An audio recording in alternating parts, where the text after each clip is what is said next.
Innahu min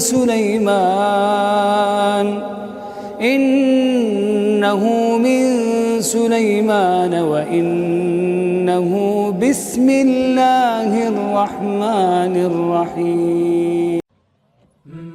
La in syakartum la azidannakum wa la in kafartum inna azabi lasyadid.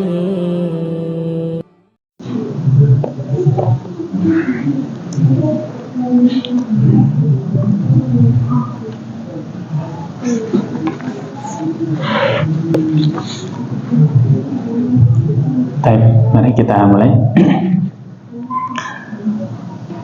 Assalamualaikum warahmatullahi wabarakatuh. Innal hamdalillah nahmaduhu wa nasta'inuhu wa nastaghfiruh wa na'udzu billahi min shururi anfusina wa sayyiati a'malina. Man yahdihillahu fala mudhillalah wa man yudlil fala hadiyalah. Asyhadu an la ilaha illallah wahdahu la syarikalah wa asyhadu anna Muhammadan abduhu wa rasuluh. Allahumma salli wa sallim wa barik ala nabiyyina Muhammadin wa ala alihi wa ashabihi wa man tabi'ahum bi ihsanin ila yaumiddin, amma ba'du.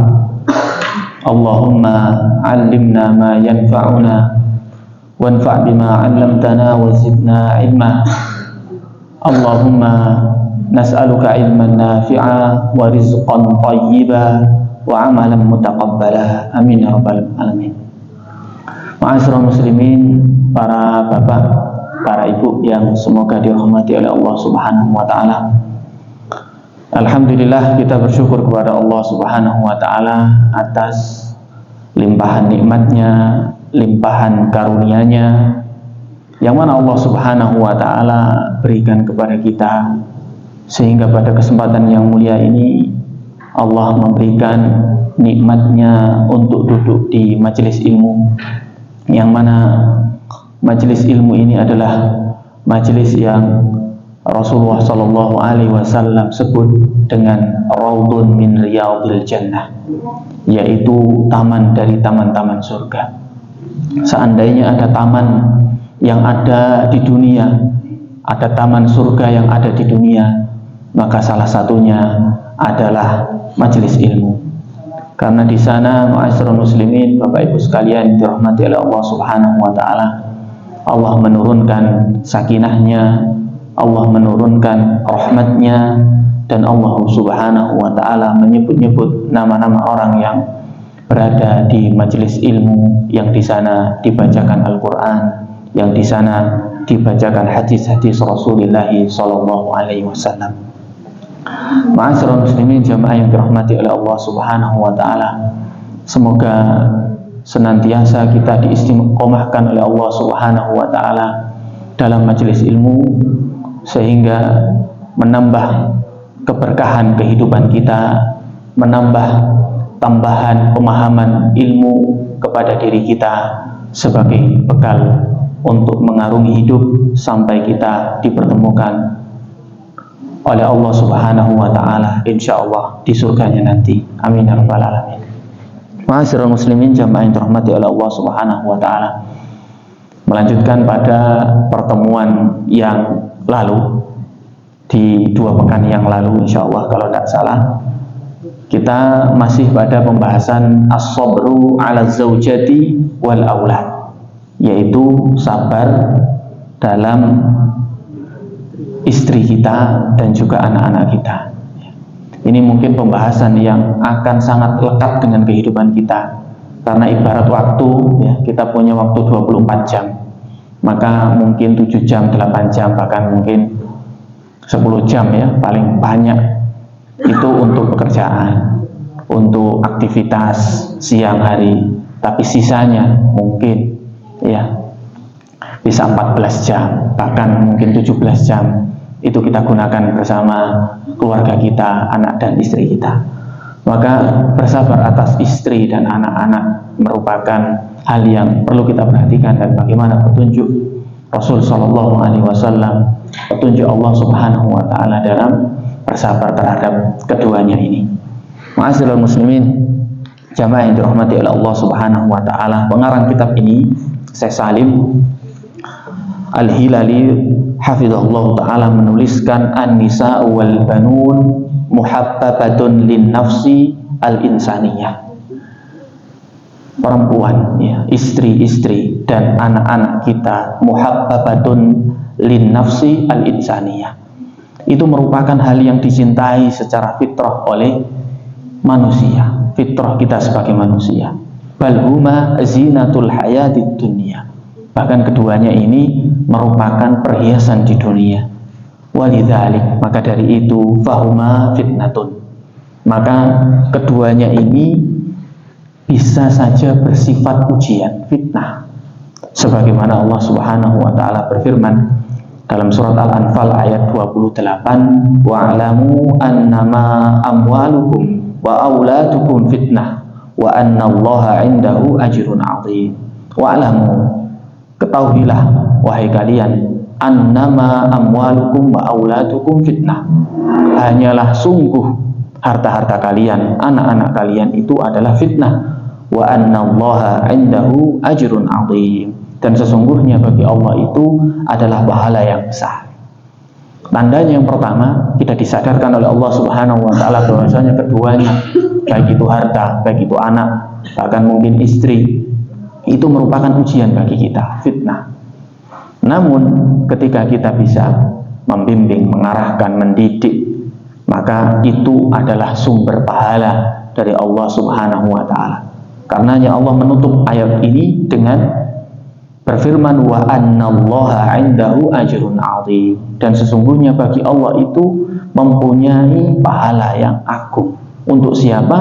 Untuk mereka yang tadinya bisa bersabar, bisa menuai pahala dari keduanya. Ma'asyiral muslimin, jamaah yang dirahmati oleh Allah Subhanahu wa taala. Wa qad bayyana ar-rasul sallallahu alaihi wasallam al-katsira min jiblatin nisa. Sungguh Rasul telah banyak menjelaskan bagaimana itu fitrahnya seorang wanita. Jiblah itu adalah karakter, ya, seorang wanita. Litastabina lirrijali sabila muamalatihim, agar jelas bagi seorang laki-laki, bagi para orang-orang laki-laki itu bagaimana cara menghadapi, bagaimana cara bermuamalah dengan mereka. Fasabru ala dha'fihin, maka kita wajib untuk bersabar atas kelemahan mereka. Allazi yusabbibu khilafati fil alaqati zaujiyah, yang terkadang dhaifnya, lemahnya mereka, entah lemah yang namanya akal dan perasaannya atau lemah fisiknya, itu terkadang menyebabkan ikhtilaf, menyebabkan perselisihan di dalam hubungan berumah tangga. Ini dijelaskan, ya, bahwasanya Rasul Shallallahu Alaihi Wasallam pernah bersabda, "Fastausu bin nisa'il khair." Maka banyak-banyaklah berwasiat, menasihati, mengarahkan wanita bil khair, al khair, dengan baik, dengan lembut, dengan hati-hati. Fa innahun, karena sesungguhnya mereka itu khuliqna min dila, mereka itu diciptakan dari tulang yang bengkok. Ya, kalau dipaksa untuk lurus maka akan patah. Tapi kalau dibiarkan terus maka akan terus dengan kebengkokannya. Maka dari itu Rasul memberikan wasiat, tapi wasiatnya juga tidak memaksa, juga tidak membiarkan dengan kebengkokannya. Tapi dikatakan fastausu bin nisa'il khair, berwasiatlah, arahkan mereka dalam kebaikan. Insyaallah, ma'asyiral muslimin, jamaah yang dirahmati oleh Allah Subhanahu wa taala, dalam mendidik atau dalam menghadapi kedua karakter atau kedua orang, kedua jenis, ya, yang menjadi tanggungan kita, yaitu istri dan anak-anak kita, maka Allah Subhanahu wa taala memberikan rambu-rambu, memberikan aturan, memberikan arahan kepada kita Sebagaimana dalam surat At-Tahrim, ya, ini tidak ada di kitab, kita tambahkan sendiri agar kita tahu bagaimana Allah Subhanahu wa taala dan Rasulnya Shallallahu alaihi wasallam banyak memberikan petunjuk kepada kita untuk bagaimana caranya kita bermuamalah kepada mereka berdua ini. Yang pertama, Allah Subhanahu wa taala menginginkan kita untuk bersabar dalam menjaga mereka agar selamat dari api neraka. Sebagaimana firman Allah Subhanahu wa taala dalam surat At-Tahrim ayat kelima, ya ayyuhalladzina amanu qu anfusakum wa ahlikum nar wa quduhan nas wal hijarah. Wahai orang-orang yang beriman, qu anfusakum, jagalah diri kalian. Yang pertama, Rasul mengingatkan agar engkau menjaga diri kalian dari api neraka. Ini pasti, karena diri kita adalah orang yang paling bertanggung jawab dengan diri kita sendiri. Wa ahlikum, dan keluarga kalian naro, dari api neraka. Wa quduhan nas wal hijarah, karena bahan bakar neraka itu adalah manusia dan juga batu-batu. Ya, ma'asyiral muslimin jamaah yang dirahmati oleh Allah Subhanahu wa taala. Kami mengumpulkan dari beberapa tafsir, antaranya yakni tafsir At-Tabari dan juga tafsir Ibnu Katsir tentang makna qu anfusakum wa ahlikum nar. Lebih-lebih di sini adalah qu anfusakum dan digarisbawahi ahlikum nar. Bagaimana menjaga keluarga kita dari api neraka. Maka Imam At-Tabari dalam tafsirnya meriwayatkan sampai ke perkataan Ali ibn Abi Thalib rahimahullah ta'ala radhiyallahu anhu. Beliau berkata, yang dimaksud dengan qu anfusakum wa ahlikum nara yaitu allimuhum wa addibuhum. Ajarilah mereka, didiklah mereka. Didik dengan ilmu, itu allimu. Addibu itu adalah didik dengan adab dan akhlak. Jadi ada dua yang dimaksud oleh Ali di sini. Yang pertama adalah didik dengan ilmu. Artinya dengan ilmu itu dia bisa beribadah kepada Allah Subhanahu wa taala dengan baik dan benar. Ilmu tentang sholat, ilmu tentang zakat, ilmu tentang puasa, dan ilmu-ilmu tentang ibadah-ibadah yang lain. Kemudian tidak cukup dengan ilmu itu, kemudian dia beramal dengan ilmu tersebut, tapi juga addibuhum. Ini juga penting, yaitu didiklah mereka dengan akhlak. Didiklah mereka dengan adab. Karena dengannya dia akan bermuamalah dengan manusia lainnya. Kemudian Imam Qatadah dari kalangan tabi'in mengatakan yang dimaksud dengan qu anfusakum wa ahlikum naro itu apa? Yakihim ayya'murahum bi ta'atillah, agar engkau melindungi mereka untuk menyuruh mereka, memerintahkan mereka agar taat kepada Allah Subhanahu wa taala. Dididik dengan ilmu, dididik dengan akhlak, kemudian diperintahkan agar dia taat kepada Allah Subhanahu wa taala. Wa yanhahum an ma'siyatihi, dan melarang mereka untuk tidak bermaksiat ya kepada Allah Subhanahu wa taala. Wa ayyakuma alaihi bi amrillah, agar mereka mendirikan apa-apa yang Allah Subhanahu wa taala perintahkan. Ini adalah dua tafsir. Yang pertama dari Ali ibn Abi Thalib radhiyallahu anhu, kemudian dari Imam Qatadah rahimahullah ta'ala. Yang intinya dari kedua kesimpulan, yaitu yang dimaksud dengan qu anfusakum wa ahlikum nar, khususnya ahlikum nar di sini adalah mengajari mereka, kemudian mendidik mereka dan mentarbiyah mereka agar mereka bisa mendirikan apa-apa yang Allah perintah dan bisa meninggalkan seluruh apa yang Allah larang.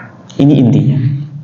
Nah, ma'asyiral muslimin jamaah yang dirahmati oleh Allah Subhanahu wa taala, maka penting bagi kita, khususnya kita seorang laki-laki qawwam, seorang bapak, seorang suami, maka wajib kita melindungi istri kita, melindungi anak-anak kita dengan cara mendidik mereka agar tidak terjerumus kepada api neraka. Waliyadzubillah.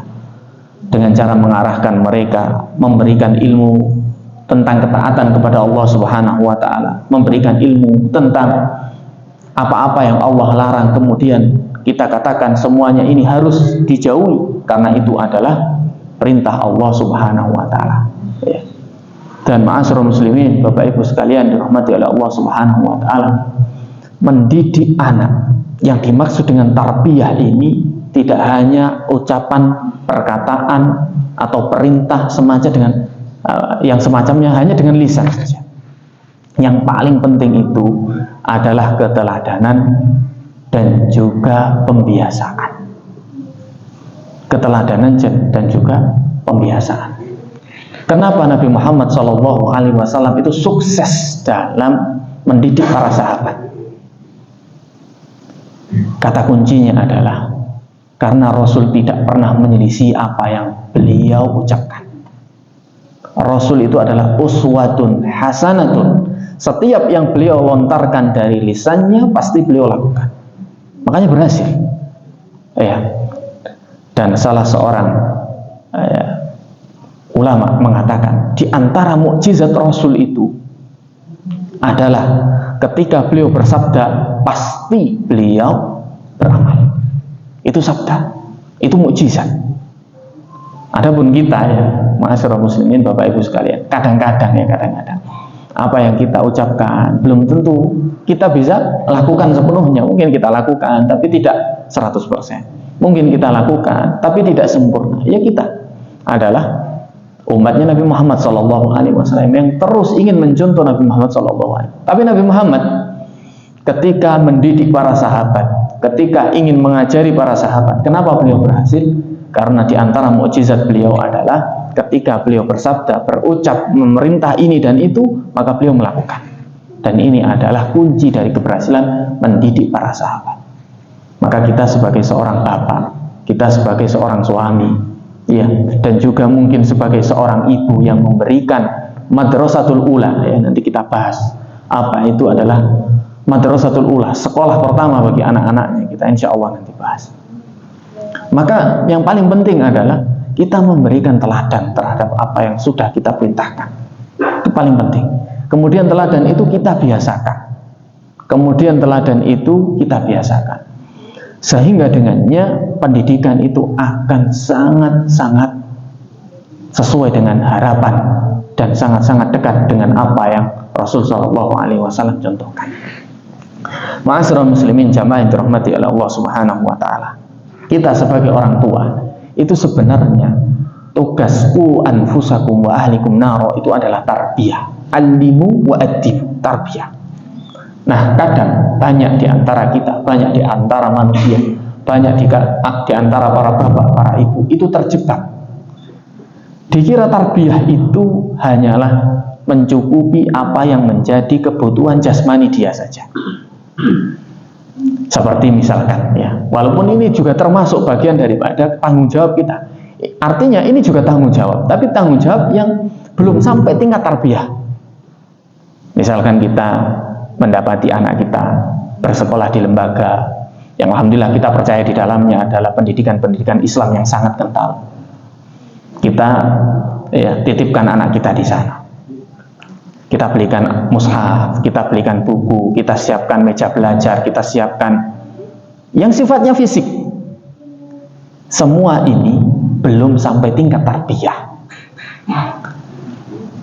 Yang seperti ini baru tingkat riayah, tingkat kita hanya mengurus saja.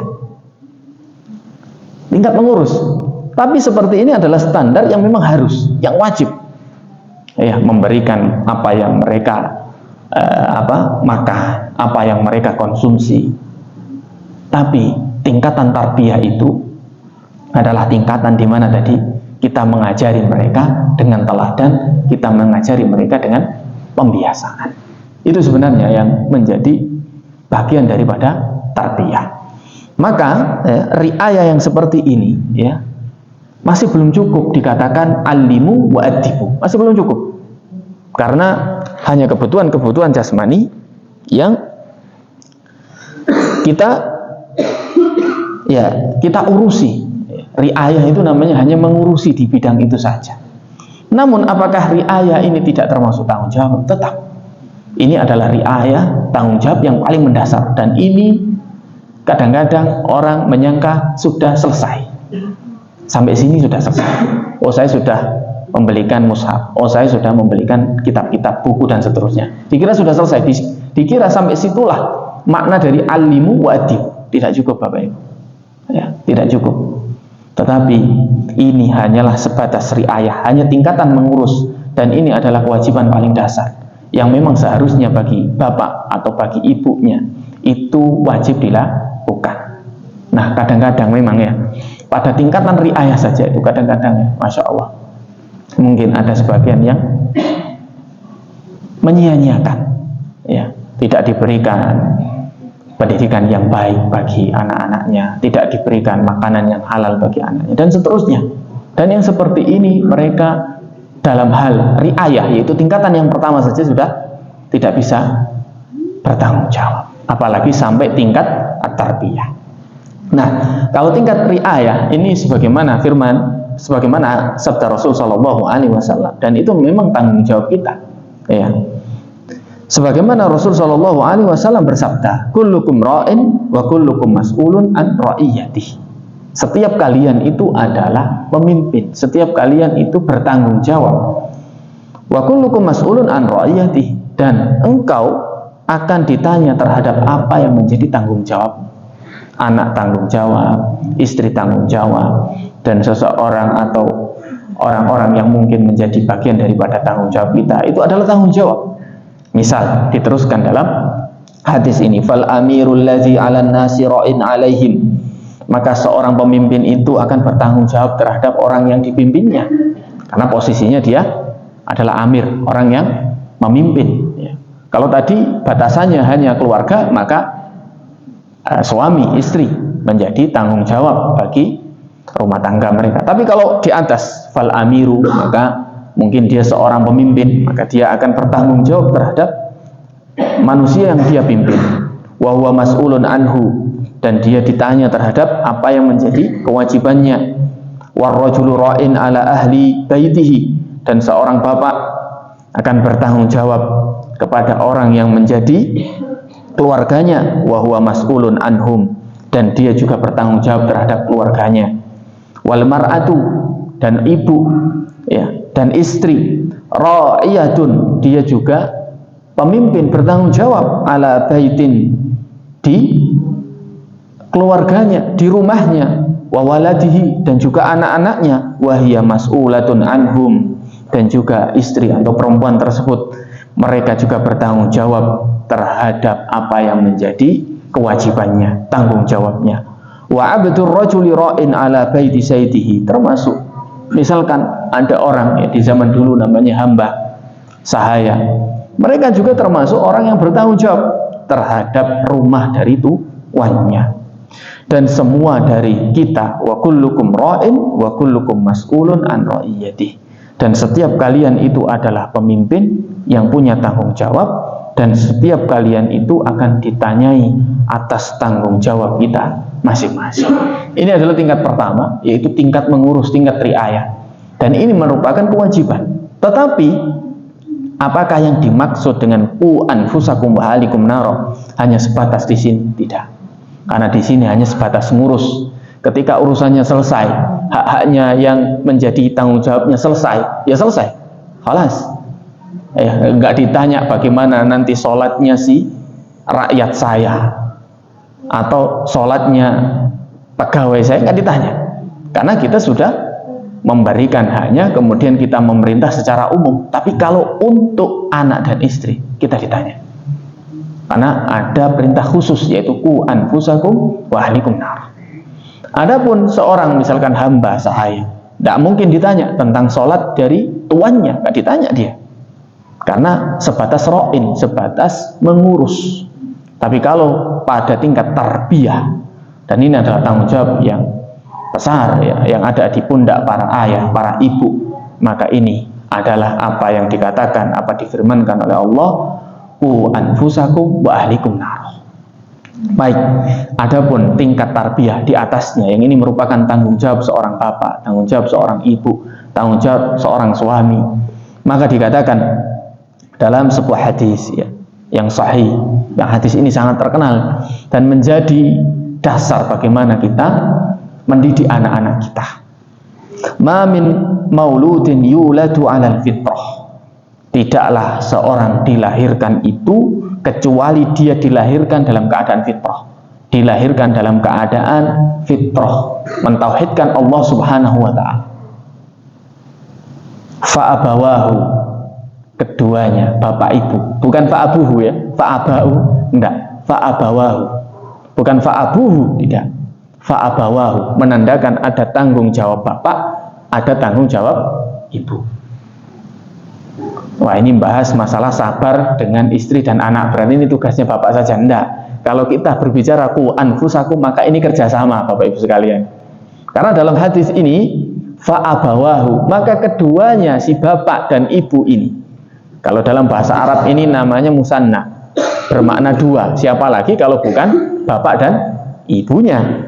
Fa'abawahu, maka keduanya ini bertanggung jawab. Sehingga apa? Yuhawidanihi, seandainya bapak ibunya ini Yahudi, maka dia jadi Yahudi. Wa yunassiranihi, dan apabila bapak ibunya ini Nasrani, dia akan jadi Nasrani. Wa yumajjisanihi, dan apabila bapaknya ini Majusi, maka si anak tadi juga akan menjadi Majusi. Betapa berperannya bapak ibu dalam pendidikan anak, sampai pada tingkat akidah yang turut menyumbang, bahasanya menyumbang dosa atau menyumbang pahala bagi si anak nanti ke depannya, itu tak lain adalah dua bapak ibunya.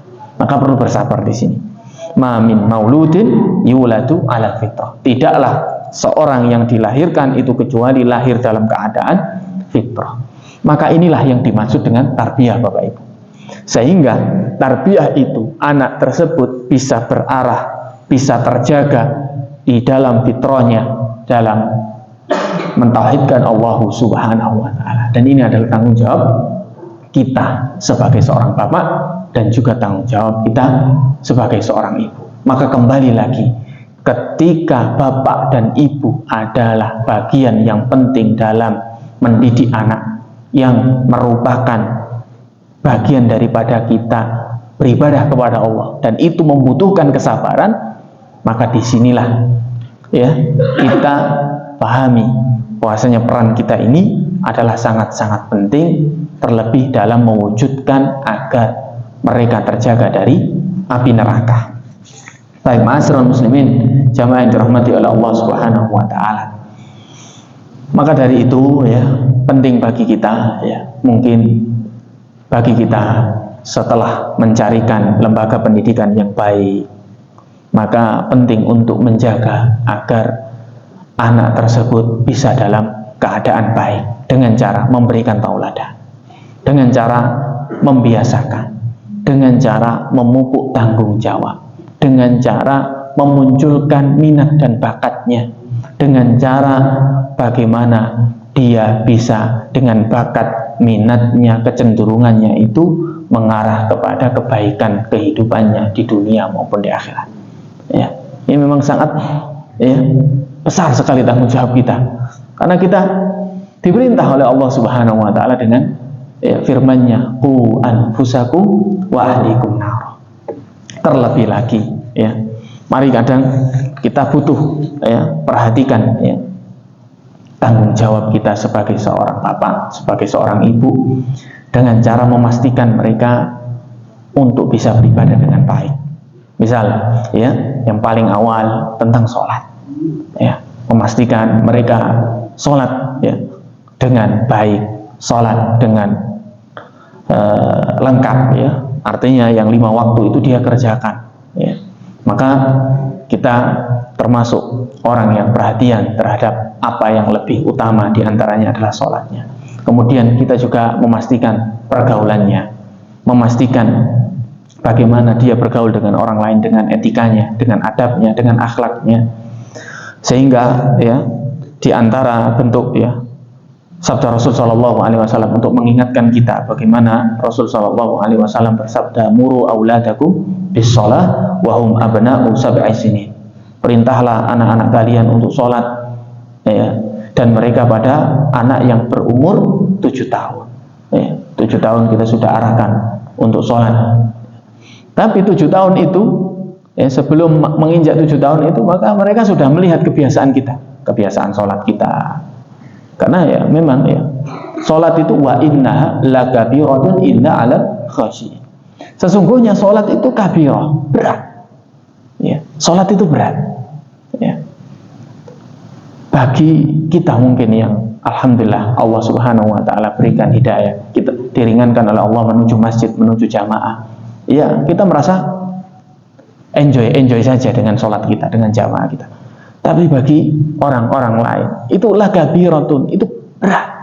Ya, maka bagaimana dengan anak-anak kita yang kadang belum ngerti apa tujuan sholat, apa pentingnya sholat, kenapa kita harus sholat? Maka yang paling awal ya kita kasih contoh. Ya, kita kasih contoh, melihat kita bagaimana kita biasa sholat, bagaimana kita biasa sholat malam. Ya, walaupun kadang anak masih tidur, tapi disitulah mungkin ya Allah Subhanahu wa taala memasukkan hidayah lewat kebiasaan kita, lewat cara kita memberikan teladan kepada mereka. Kita lanjutkan, wadribuhum 'alaiha, dan pukullah mereka karena nggak mau sholat. Wahum abna asra sinin, dan mereka itu adalah anak-anak 10 tahun. Tentu di sini memukul adalah memukul yang mendidik Bapak Ibu ya, bukan memukul yang menyakiti. Tentu di sini kita harus ada batasan ya. Tidak dipukul kemudian sampai membekas. Tidak ada dalam pendidikan Islam seperti ini, tidak ada. Tapi memukul yang memberikan pelajaran. Tapi terkadang ya memang ada jalur yang tidak langsung memukul Bapak Ibu sekalian. Ya, karena mungkin di awal memang dulu kita belum paham ya, barangkali perumpamaan. Kita sendiri waktu itu belum tahu, belum ikut majelis taklim, majelis ilmu, masih bolong-bolong, dan itu sudah terekam di anak kita.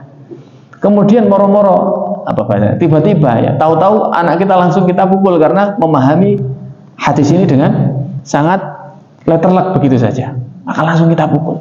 Maka seperti ini akan menjauhkan mereka. Maka yang terpenting itu ya, sebagaimana merujuk di surat At-Tahrim tadi, anfusakum, ya, didahului dengan diri kita dulu. Baru kemudian dia akan melihat bagaimana usaha kita dan terus kita doakan ya. Ada cerita Bapak Ibu sekalian dirahmati oleh Allah Subhanahu wa taala. Fudail bin Iyad, beliau adalah ulama ya, di kalangan generasi terbaik. Fudail bin Iyad, beliau itu sebenarnya adalah mantan perampok ya, mantan perampok beliau Fudail bin Iyad. Tapi Allah Subhanahu wa taala jadikan beliau dapat hidayah di umur kira-kira 30-an atau 40-an tahun.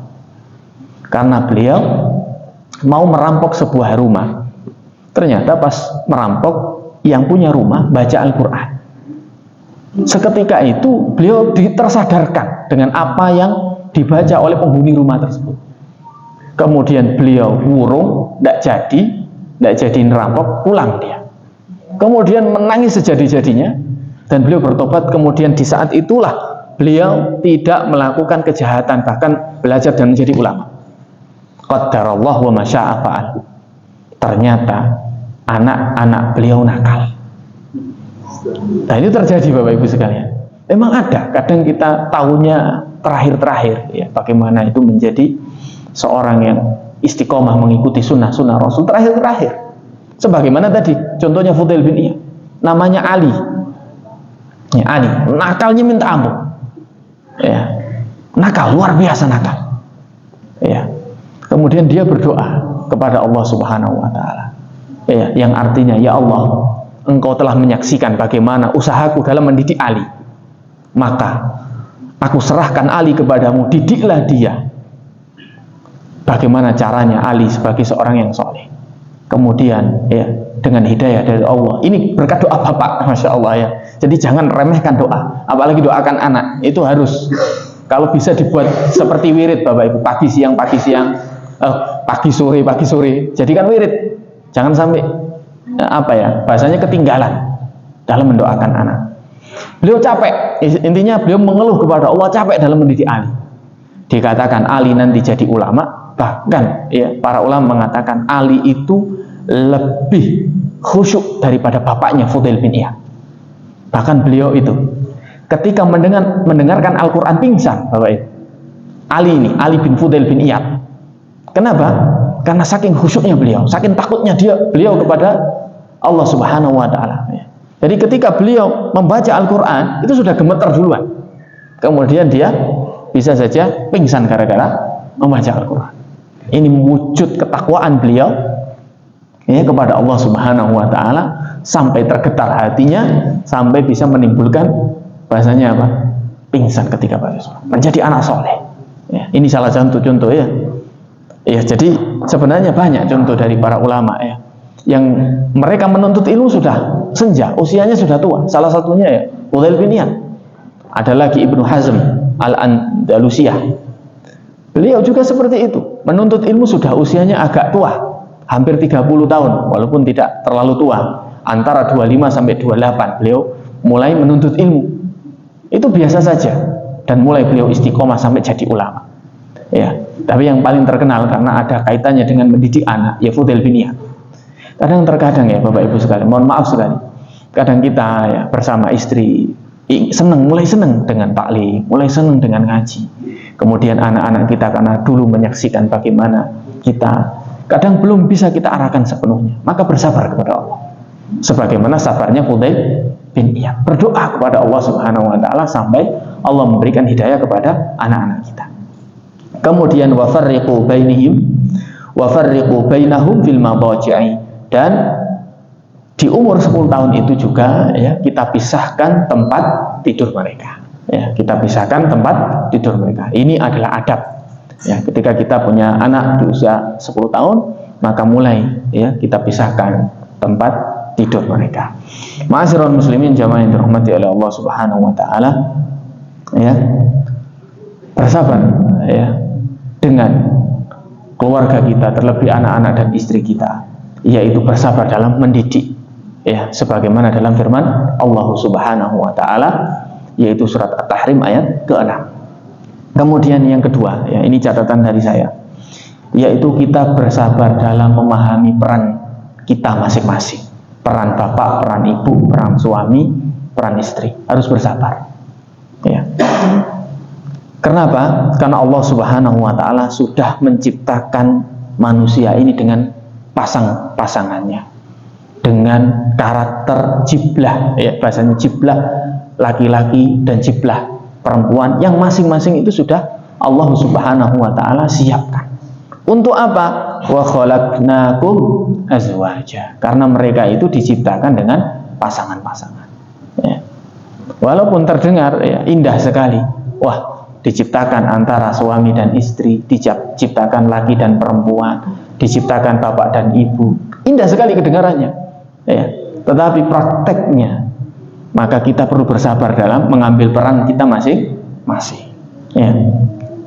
Bapak Ibu sekalian dirahmati oleh Allah Subhanahu wa Ta'ala, Allah Subhanahu wa Ta'ala berfirman, ar-rijalu qawwamuna 'alan nisa, laki-laki itu adalah qawwam, pemimpin, 'alan nisa, bagi perempuan. Nah, jadi peran seorang laki-laki, peran seorang suami itu qawwam ya.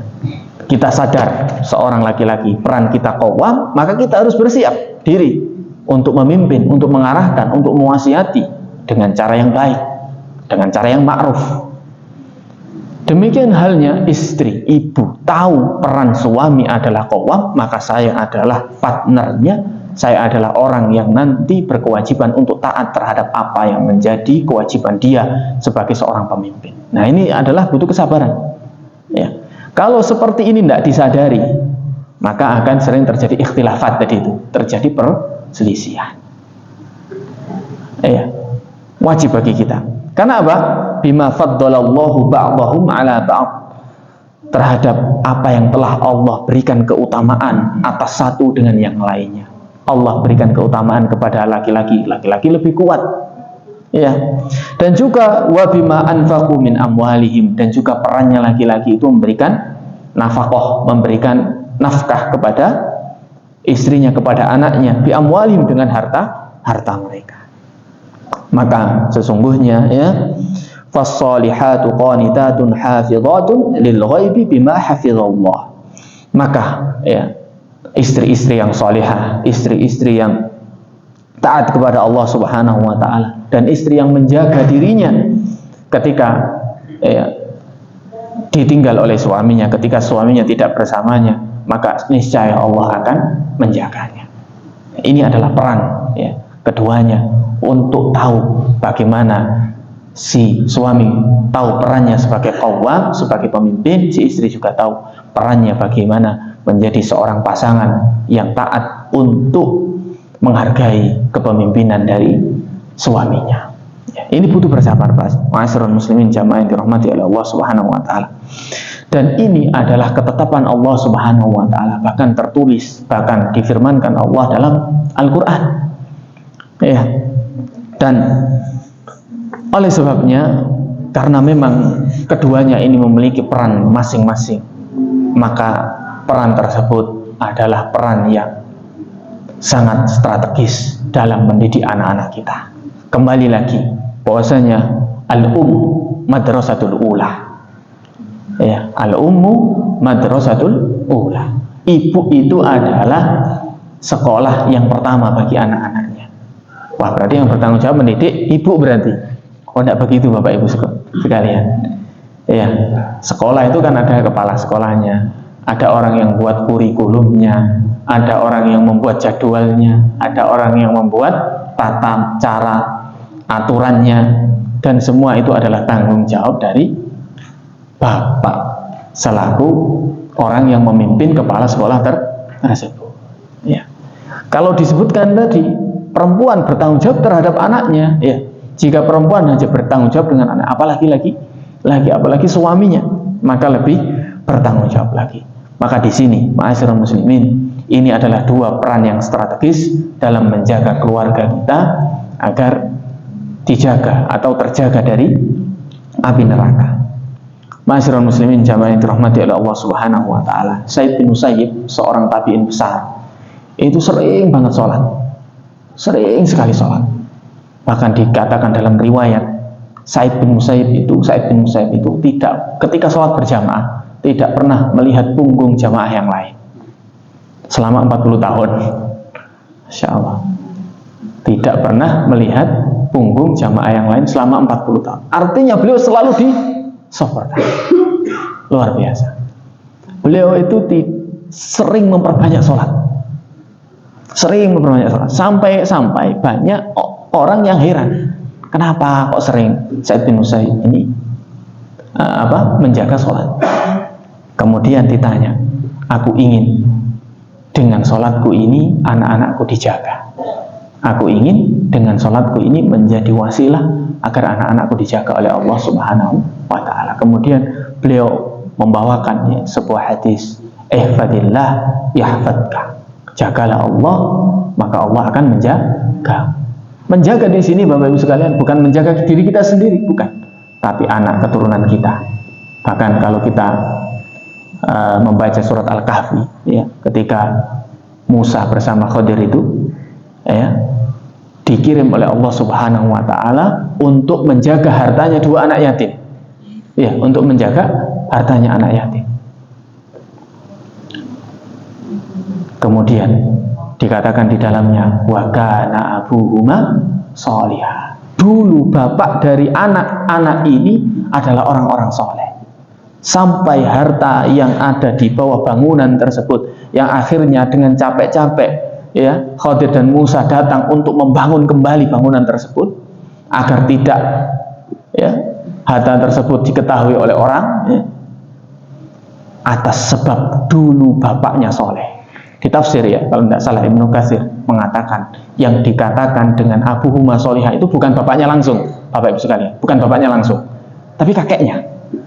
Yang lebih soleh itu kan kakeknya. Kalau ini menjadi kesimpulan bahwasanya bisa jadi seorang kakek itu juga akan mewarisi penjagaan Allah Subhanahu wa ta'ala kepada anak keturunannya nanti.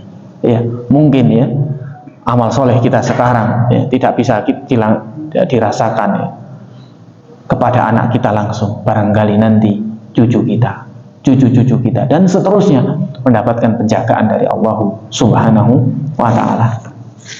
Ma'asyiral muslimin jamaah yang dirahmati oleh Allah Subhanahu wa ta'ala. Ya. Catatan saya terkait sabr ala zaujah wal aulad ini memang cukup banyak. Ada 2 poin lagi sebenarnya.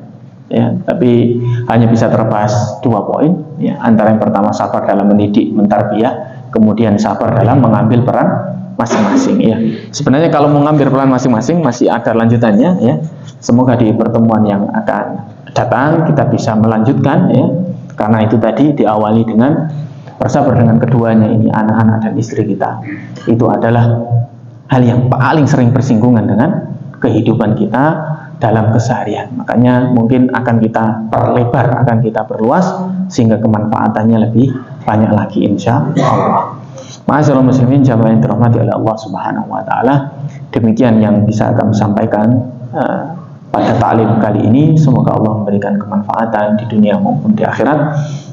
Marilah kita tutup dengan doa kafaratul majelis. Subhanakallahumma bihamdika asyhadu an la ilaha illa anta astaghfiruka wa atubu ilaik. Sallallahu ala nabiyina Muhammadin wa ala alihi wa sahbihi ajmain. Assalamualaikum warahmatullahi wabarakatuh. الشيطان يعدكم الفقر ويأمركم بالفحشاء والله يعدكم مغفرة منه وفضلا والله واسع عليم